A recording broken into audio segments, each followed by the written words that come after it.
Hello everyone, जय भीम, नमो बुद्धाय।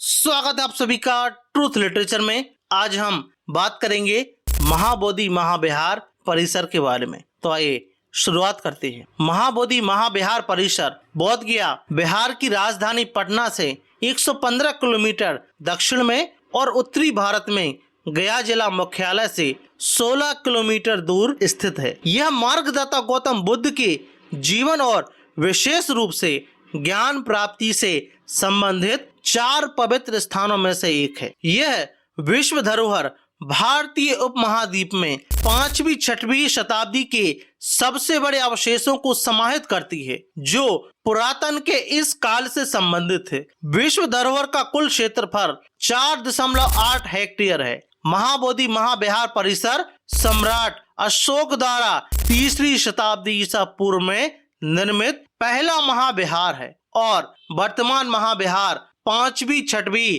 शताब्दी का है। यह पूरी तरह से ईंटों से निर्मित सबसे पुराने बौद्ध विहारों में से एक है, जो अभी भी गुप्त काल के अंत से खड़ा है और माना जाता है कि सदियों से ईंट वास्तुकला के विकास में इसका महत्वपूर्ण प्रभाव रहा है। बोध गया में वर्तमान महाबोधि परिसर 50 मीटर ऊंचा भव्य महाविहार, वज्रासन, पवित्र बोधि वृक्ष और मार्गदाता बुद्ध को ज्ञान प्राप्ति के अन्य 6 पवित्र स्थल शामिल हैं, जो प्राचीन वटुव स्तूप से घिरे हैं, जो आंतरिक, मध्य और बाहरी गोलाकार सीमाओं द्वारा अच्छी तरह से बनाए और संरक्षित हैं। 7वां पवित्र स्थान लोटस पॉन्ड दक्षिण में बाड़े के बाहर स्थित है। महाविहार क्षेत्र और लोटस पॉन्ड दोनों 2 या 3 स्थानों पर परिचालित मार्गों से घिरे हैं और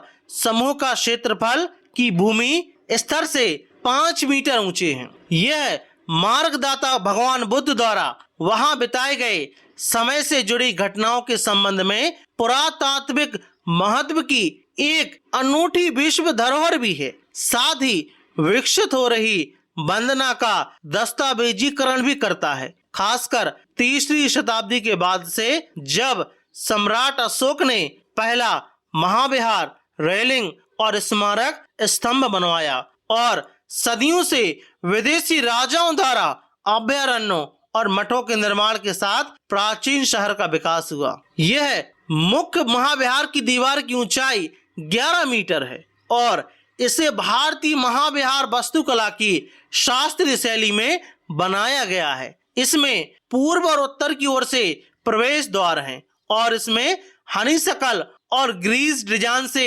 सजी ढलाई के साथ एक कम तहखाना है। इसके ऊपर मार्गदाता बुद्ध की छवियों वाले आलों की एक श्रृंखला है।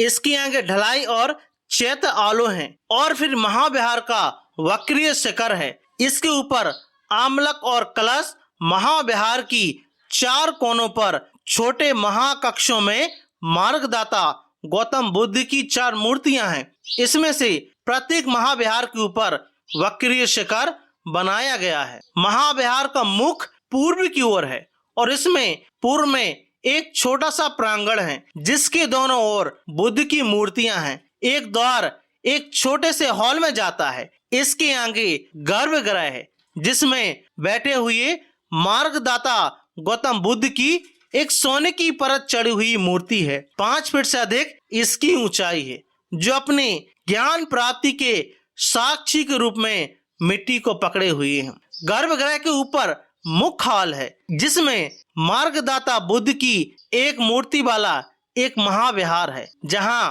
वरिष्ठ भिक्षु ध्यान करने के लिए इकट्ठा होते हैं। इस मार्ग के साथ मार्गदाता गौतम बुद्ध के ज्ञान प्राप्ति के तुरंत बाद की घटनाओं से जुड़े हुए महत्वपूर्ण स्थान हैं। साथ ही वटुव स्तूप और महाविहार भी हैं। पवित्र स्थानों में सबसे महत्वपूर्ण मुख्य महाविहार के पश्चिम में विशाल बोधि वृक्ष है, जो मूल बौद्ध वृक्ष का प्रत्यक्ष वंशज माना जाता है, जिसके नीचे मार्गदाता बुद्ध ने अपना पहला सप्ताह बिताया था और उन्हें ज्ञान प्राप्त हुआ था।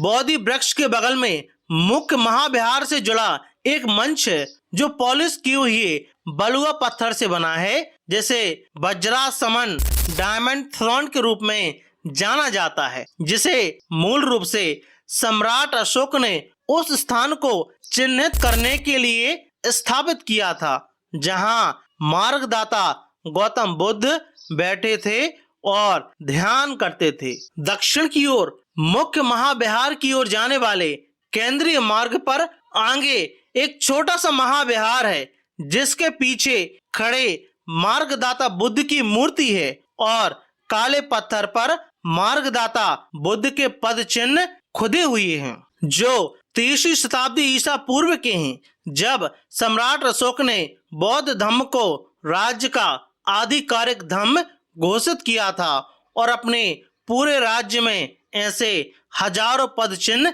स्थापित किए थे। महाविहार का प्रवेश द्वार जो केंद्रीय मार्ग पर है, मूल रूप से सम्राट द्वारा बनाया गया था, लेकिन बाद में इसका पुनः निर्माण किया गया। मुख्य महाविहार की ओर जाने वाले मार्ग पर आगे एक इमारत है, जिसमें मार्गदाता गौतम बुद्ध और बोधिसत्वों की कई मूर्तियां हैं। 5वीं-6वीं शताब्दी का भव्य 50 मीटर ऊंचा महाबोधि महाविहार बहुत महत्वपूर्ण है, जो भारतीय उपमहाद्वीप में मौजूद सबसे शुरुआती महाविहार निर्माणों में से एक है। यह उस युग में पूरी तरह से विकसित ईंट मंदिरों के निर्मित और भारतीय लोगों की वास्तुकला प्रतिभा के कुछ प्रतिनिधित्व में से एक है। 5वीं-6वीं शताब्दी का भव्य 50 मीटर ऊंचा महाबोधि महाविहार बहुत महत्वपूर्ण है, जो भारतीय उपमहाद्वीप में मौजूद सबसे शुरुआती महाविहार निर्माणों में से एक है। यह उस युग में पूरी तरह से विकसित ईंट महाविहार के निर्माण में भारतीय लोगों की वास्तुकला प्रतिभा के कुछ प्रतिनिधित्व में से एक है। महाबोधि महाविहार भारत में शुरुआती ईंट संरचनाओं के कुछ जीवित उदाहरणों में से एक है। इसका सदियों से वास्तुकला के विकास में महत्वपूर्ण प्रभाव रहा है। महाबोधि महाविहार का स्थल मार्गदाता गौतम बुद्ध के जीवन और उसके बाद की जुड़ी हुई घटनाओं के लिए असाधारण रिकॉर्ड प्रदान करता है। खासकर सम्राट अशोक ने पहला महाविहार बालस्ट्रेट और स्मारक स्तंभ बनवाया था। वर्तमान महाविहार गुप्त काल के अंत से पूरी तरह से ईंट में निर्मित सबसे शुरुआती सबसे भव्य संरचनाओं में से एक है। नक्काशीदार पत्थर के बालस्ट्रेट पत्थर में मूर्ति कला राहत का एक उत्कृष्ट प्रारंभिक उदाहरण है। इस विश्व धरोहर में सबसे उत्कृष्ट सार्वभौमिक मूल्य को व्यक्त करने के लिए आवश्यक सभी विशेषताएं मौजूद हैं। ऐतिहासिक साक्ष्य और ग्रंथों से पता चलता है कि वर्तमान महाविहार के हिस्से अलग अलग समय के हैं। मुख्य महाविहार वज्रासन मार्गदाता बुद्ध के ज्ञान की सीट सम्राट अशोक द्वारा संरक्षित किया गया था तथा बोधि वृक्ष जिसके नीचे मार्गदाता बुद्ध ने युगों से ज्ञान प्राप्त किया था। 9वीं शताब्दी के मध्य से इस स्थल का गौरव हास और पुनरुद्धार हुआ है। भले ही संरचना विभिन्न अवधियों में उपेक्षा और मरम्मत ग्रस्त रही हो, लेकिन इसने अपनी आवश्यक विशेषताओं को बरकरार रखा है। प्रामाणिकता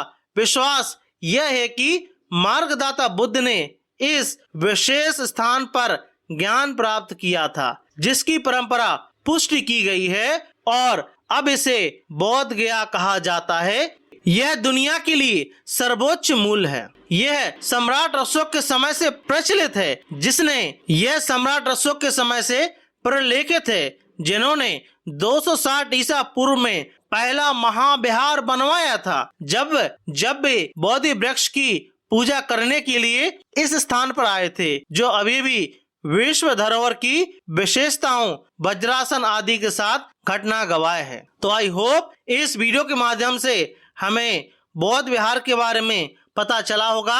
आपका इस बारे में क्या ख्याल है, प्लीज हमें कमेंट बॉक्स में जरूर बताएं। यदि आप ट्रूथ लिटरेचर पर नए हो, ट्रूथ लिटरेचर को आप सब्सक्राइब जरूर करें, साथ ही साथ हमारी वीडियोस को शेयर जरूर करें। जय भीम, जय भारत।